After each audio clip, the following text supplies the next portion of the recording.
Hello po, players!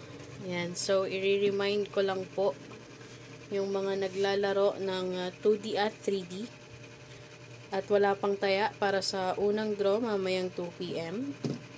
Magtaya or mag-message na po kayo ng inyong taya before 1:45 dahil cut-off po natin ay 1:45 p.m. And happy lunchtime po sa mga kumakain habang nanonood ng ating live. Nakataya na po ba kayo? O kung hindi pa, ay pwede pa pong tumaya hanggang 1:45 p.m. Yan, kung tumataya ka ng 2D at 3D, 1:45 ang cut-off. Kung jackpot games naman ang tatayaan mo, hanggang mamayang 8 p.m. Para pwede pa pong tumaya. At 9 p.m. din ang last draw ng ating 3D at 2D. So, ihabol na po ninyo ang inyong mga taya. Ang mga numbers na inaalagaan ninyo dyan, baka mag-sold out. Kung wala naman po, wala kayong maisip na number, o sold out na ang napili ninyo na number, pwede po kayong mag-lucky pick. Pwede nyo pong i-lucky pick na lang. So, mula 10 piso hanggang 1,000 piso po. O mas higit pa ang pwede ninyong itaya. May straight at rumble po ang 2D at 3D natin. Yan, straight at rumble. Pwede po. Yan. Pag yung number nyo sold out sa straight, pwede po ninyong itaya sa rumble.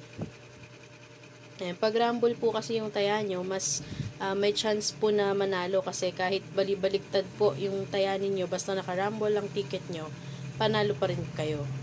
Yun nga lang, mas mababa ang panalo ng rumble or yung mapapanalunan nyo sa rumble kesa sa straight. Pero syempre, kung gusto ninyo ng malaki ang panalo, tayaan din po ninyo ng malaki. Halimbawa, ang taya nyo sa 3D sa 10 pesos. Tapos, wala po siyang double digits. Single digits lang yung mga number na tinayaan mo. Panalo ka ng 750 kung ang taya mo ay 10 piso.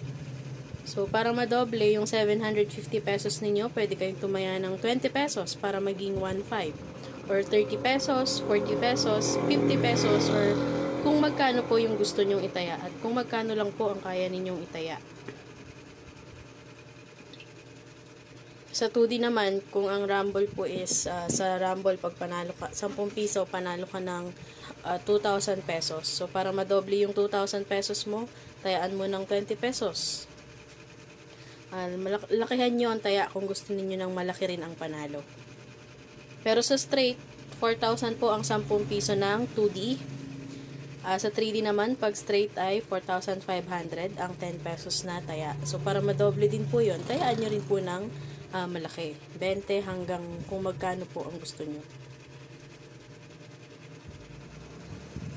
Again, 1:45 po ang cut-off ng ating 2D at 3D. So, kung wala pa po kayong mga taya, paki-message na po ang mga taya ninyo dito sa Lotohan ni Ellie. And tingnan po natin, baka available pa ang mga numbers nyo. Sana available pa po. At tanghali na, marami na pong numbers na sold out. Lalo na po yung mga triple numbers tsaka yung mga pompiang. Panigurado sold out na po yun. 1:45 ang cut-off, alas 2 naman po bobolahin. And para malaman po ninyo ang 2 p.m. na draw result, anood kayo ng live ni Sir Ellie mamayang alas 2. Dito po yan sa Lotohan ni Ellie K3 Taya Tayo. So para ma-update ka or hindi mo man mapanood yung aming live video or yung draw result mamaya, pwede kayong mag-follow para pwede ninyong bisitahin yung Facebook page. Ina-upload po yun doon. Stalk nyo lang yung page namin. Makikita nyo doon yung mga previous videos, previous live videos ng draw result and jackpot updates.